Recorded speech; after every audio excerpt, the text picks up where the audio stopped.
আজকের breaking news, হঠাৎ করে শাকিব খানের মা নাকি পা পিছলে সিঁড়ি থেকে পড়ে যায় টোটাল বিষয়টাই খুব হঠাৎ করেই হয়েছে এবং মাথায় নাকি গুরুতর আঘাত পান। যে খবর শুনে শাকিব খান চিৎকার করতে করতে হসপিটালের দিকে ছুটে যায়, মা মা বলে যেন লাইফ সাপোর্ট রুমে বললাম যে লাক তো আমার সমস্ত কিছুতে আমাকে সাপোর্ট করেছে। ঢুকে পড়ে ডাক্তারের সকল বাধা অমান্য করে, কারণ আইসিইউ রুমে সাধারণ জনগণের প্রবেশ নিষেধ, সেখানে শুধুমাত্র নার্স এবং ডাক্তার প্রবেশ করতে পারবে। কিন্তু শাকিব খানের মায়ের জন্য শাকিব খানের ব্যাকুলতায় ডাক্তাররা কোনোভাবেই তাকে আটকাতে পারেনি। শাকিব খানের মা নিচে নাকি নামছিল, হঠাৎ করে পাটা পিছলে যেয়ে পড়ে যায় এবং খুব জোরে পড়েনি, আজোরে 2 সিঁড়ির পরই পড়েছে। তারপরেও তিনি মাথায় আঘাত পেয়েছে, বয়স হয়েছে এবং তিনি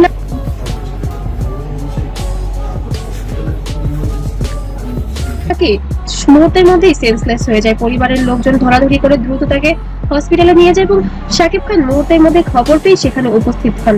মায়ের উন্নত চিকিৎসার জন্য ডাক্তারের সাথে পরামর্শ করেন, কথা বলেন এবং ডাক্তার তাকে আশ্বস্ত করে, চিন্তার কোনো কারণ নাই, আপনার মাকে আমরা সম্পূর্ণ পর্যবেক্ষণে রেখেছি এবং আইসিইউতে আছে। তিনি এখন বিশ্রাম নিচ্ছেন এবং তাকে আমরা ঘুমের ওষুধ দিয়েছি, এখন তিনি ঘুমাচ্ছেন। আপনারা দয়া করে বিরক্ত করবেন না, আর এত মানুষের আনাগোনা রোগীর জন্য এটি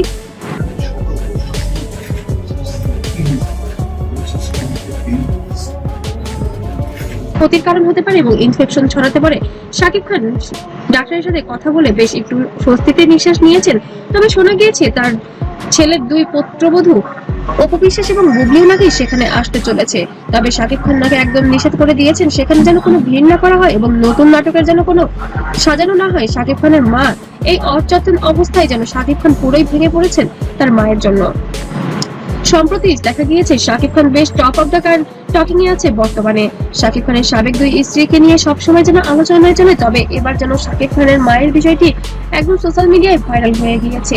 সংবাদ মাধ্যমে চলে এসেছে মায়ের অসুস্থতার খবর এবং শাকিব খান যেটি মোটেও পছন্দ করছেন না, তার পরিবারের বিষয় সবার সামনে আসুক, এটি তিনি একদমই পছন্দ করেন না। তো বন্ধুরা, অবশ্যই শাকিব খানের মায়ের জন্য দোয়া করবেন এবং তিনি যেন দ্রুত সুস্থ হয়ে ওঠে।